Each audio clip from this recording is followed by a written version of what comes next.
that we're always ad-lib and organic here at Chaos Corner. That's what I love about the show. I have 15 pages of notes, and we never get to even one of them, but that's okay. Brian from Idaho. Yes. That's the question. Yeah.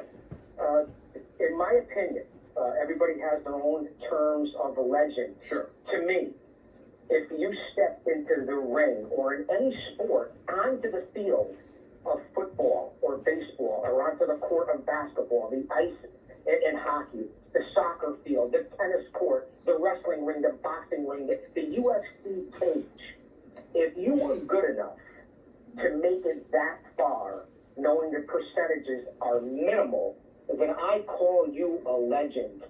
Just to make it there, what it takes, the blood, the guts, the tears, the sweat, the sacrifice in any one of the major sports, or even in entertaining, or even in your everyday work life, that's where I use the term legend.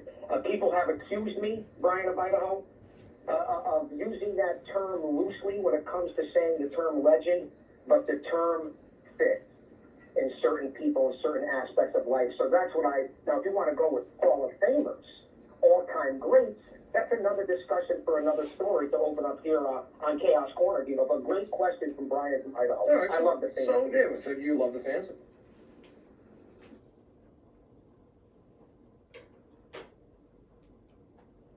Well, that was leading to my breaking news. I'm glad that you asked that, because that's a great question. First off, Rome is doing tremendous. He was down at the school last night. Oh, good. His podcast was on the air again last night. I was going to bring that up. Maintaining the Truth with the legend of Paul Roma. It's on Facebook Live every Wednesday night from 7 to 8. Soon to be on Twitch TV also. And he's with Avi Klein. Now, I don't know if you know anything about Avi Klein. He's pretty damn good as a producer. He's a historian, so to speak, has a lot of connections in the business, was a former grappler himself, and he has a platform of podcasts from Del Wilkes, the original Patriot, to the magnificent Don Morocco on Thursday nights, to Power and Glory and our head trainer, Paul Roma, on Wednesday nights. He has the legendary Bill DeMott, who was Hugh Morris and one of the WWE trainers, on Tuesday nights. He has Duke the Dumpster Drosy from WWE fame talking about being clean and sober on Fridays. And he also has Glacier on Mondays and Fridays, who was a former star in WCW. So an unbelievable podcast and platform. It's not just about professional wrestling. It's about life and the impact that these men have had from drugs and alcohol to health to fitness and pro wrestling history itself. And as far as Roma, he looks tremendous. He's been down to the school. Again, a medical marvel and medical miracle. He even addressed it on Maintaining the Truth. So I appreciate it. I'm sure Roma appreciates it. A big shout out to everybody down at Paradise Alley. Big shout. Paradise 4, Mario Mancini, Paul Perez, Big Steve, and Roma. I know they're listening, so I appreciate that, Dino. Well, that's good news. I'm glad. I just wanted to get that out of the way and make sure Paul's on his road to recovery, and he sounds like he's doing great, so God bless him and his family, and that's tremendous stuff. All right, what's the...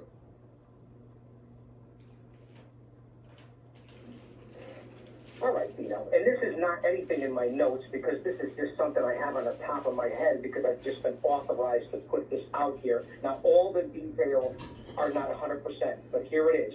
And remember where we are, Dino. I know I'm talking to a national audience, but all this stuff is available on Facebook, YouTube, it streams live. We put it out there. Paradise Valley Pro Wrestling in the New Haven County territory, the old World Wrestling Federation, back to the New Haven Arena, the New Haven Coliseum, and the history in this area. We are coming back Saturday, August 29th. Mark it down. It's a special alley fights. We're having 3 shows in one day with 3 different start times. Now, Dino, I know that we talk about a lot of different things. We talk quite often about different things from COVID to social justice. We don't always talk about just pro wrestling when it's on our personal time, okay? Right. But here in the Northeast, and especially in the blue state, and what's going on, and the legitimacy of 150,000 people that have passed, and no matter how the government has turned it around and it's been hijacked by whether you want to say that people, Black Lives Matter, the government, It doesn't matter. All of that shit doesn't matter to me. Because when it comes to my front door and I have to speak up, I'll make sure that I take care of myself and my family. And I wish I didn't live in the Northeast, but it's also been very good to me and my family here, so I have to protect my family. But with that being said, we have to follow whatever mandates are coming down state-wise and locally. Here in the state of the Constitution state, how ironic is that? So that's why the 3 shows. It's our first show back since March 13th, which was right before the lockdown, and that was the Ray Hercules Hernandez Memorial Tournament, which was a tribute to Power and Glory and Paul Roma and Hercules Hernandez. Now, the 3 shows, because this is what we have to do. We have to keep the attendance limited, you know. It's going to be mandatory face masks. I know how you feel about that, and I know how I feel about it. But we have to go with what's going to make our fans and the public healthy and feel safe. I'm sure we're not be changing the ring aprons in between shows, the ropes, the turnbuckles, sanitizing everything, social distancing seating. We don't know what the crowd is going to be like or who's going to come back, but we're not going to continue to live in fear. We live in faith and not fear, and we're not going to be dictated to. It's just that simple. But if we have to follow the guidelines to continue the brand and the product and the history of what goes on, of where we are, that's what we're going to do. So that's the big announcement, and we're going to go by what it says. It's going to be 3:30, 5:30, and 7:30. You can even say 4, 6, and 8 if you want. 3 big shows. All the stars are going to be there.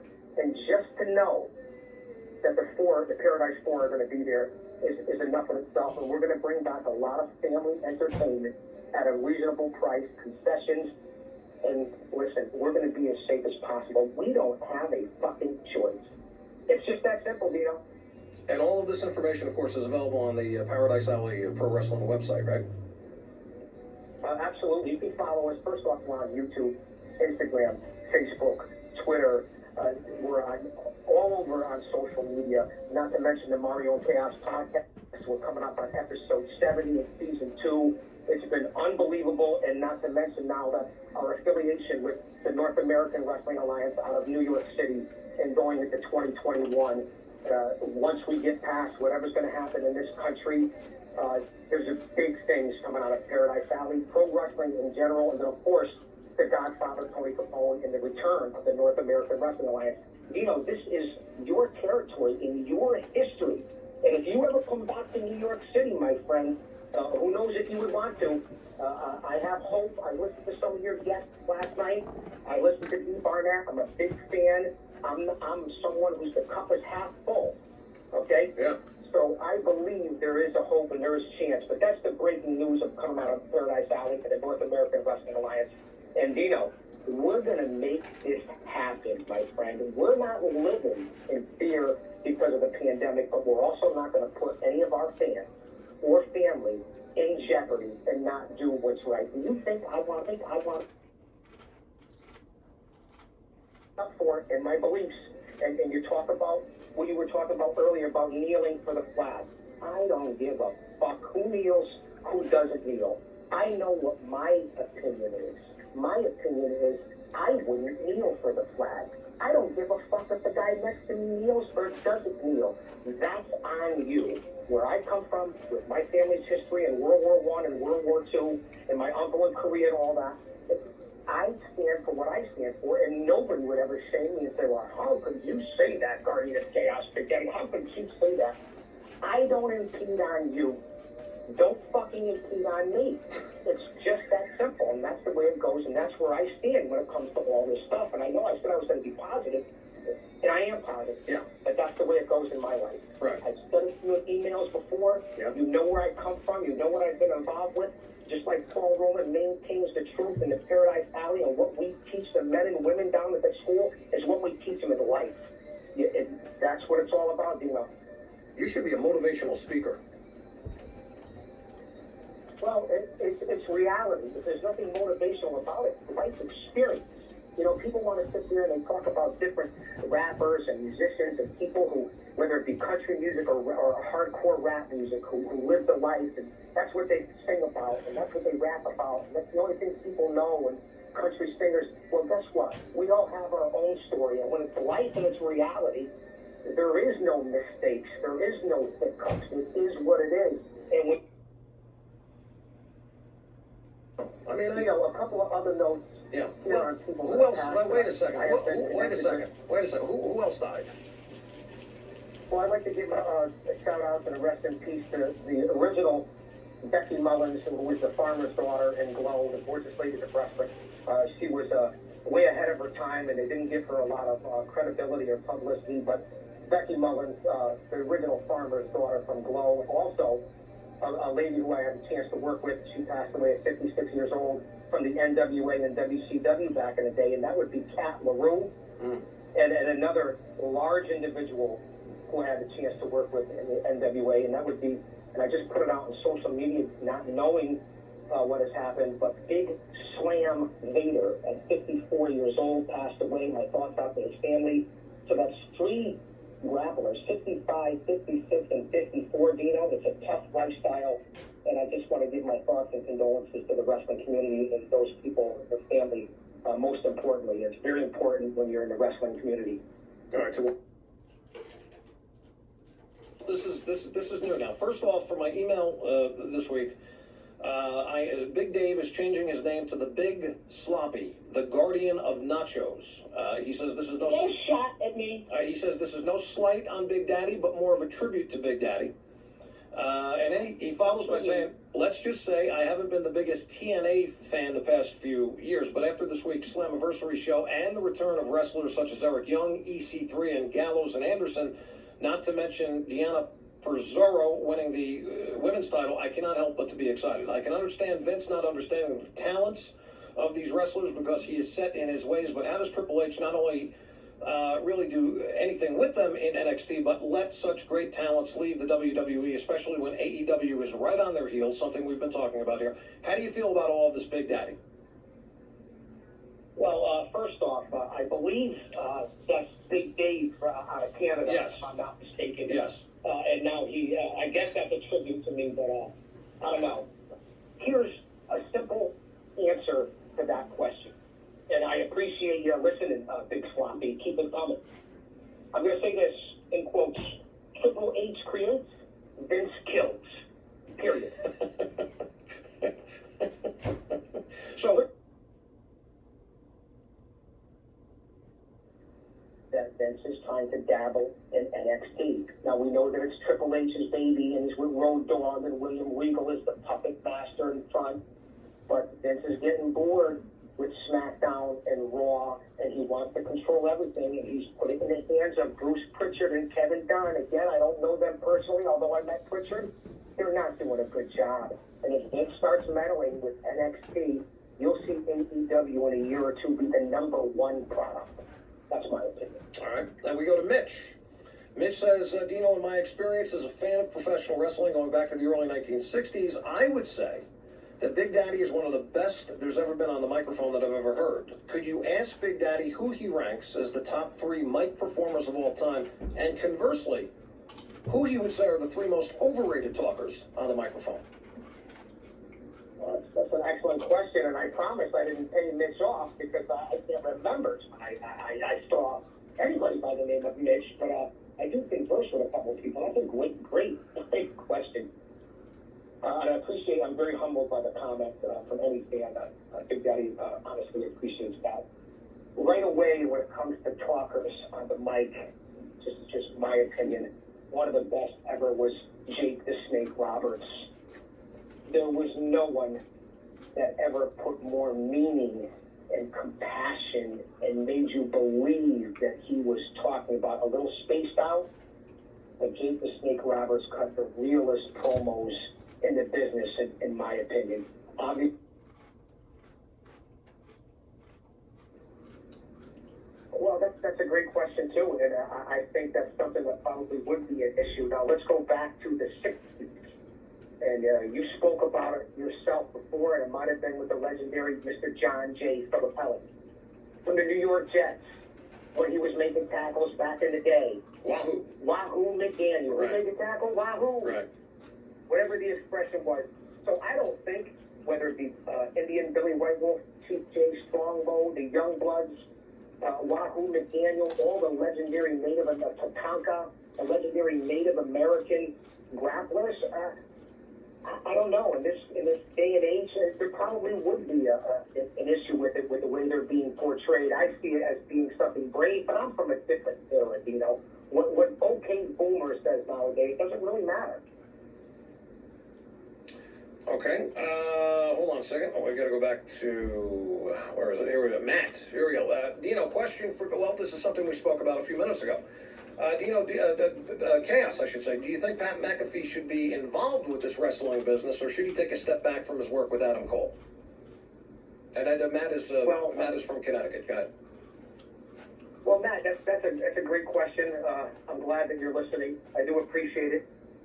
McAfee's there for mainstream. This is how professional wrestling has become, and this is the problem with how it is in today's day and age. I think he should definitely take a step back if it was real. But I'm going with you, Dino. I think it was nothing but script, and I think it was nothing but bullshit trying to get attention. That's just my opinion. Jason says, Guardian of Chaos, not including performers you did mention. Wow. All right, well, let me grab my note here and just see if I can write something down quickly. Okay, from back in my era, which I consider the 80s to present day, but I'm going to go back with when I was influenced in the 80s. Wow. I definitely would start off with the magnificent Don Morocco, who, like I said, is on every Thursday night with Avi Klein on his podcast. Unbelievable. Bruiser Brody, because he was a pure wild man, and that's how I was as a professional wrestling manager. The Road Warriors would have to be included in that. And I would even have to include our head trainer and his tag team, because although they had many great managers, they never had anyone like the Guardian of Chaos. So Power and Glory with Hercules Hernandez and Paul Roma. Those would be guys that I would have loved to have had the chance. Listen, I've managed guys like Yokozuna, Jim Enzo, Neidhart, Rikishi, Mubada, and the list goes on and on. We already know that. But those gentlemen really stick out to me for their era. And if I went today, there's a couple of guys that I like in Ring of Honor that I had a chance to meet at the New England Pro Wrestling Hall of Fame last year in that Fan Fest 7. And thank you, Joe Bruin and All Access Entertainment. And that would be the Beer City Bruisers, Brian Malonis and the Beer City Bruiser from Ring of Honor. Two men well over 300 and 400 pounds. I just like their attitude. They're blue-collar guys. Bring a lunch pail. They're going to kick your ass, going to drink a beer, going to have some fun, just like playing softball with your buddies. And they're no one to be trifled with. So I would like the Beer City Bruisers.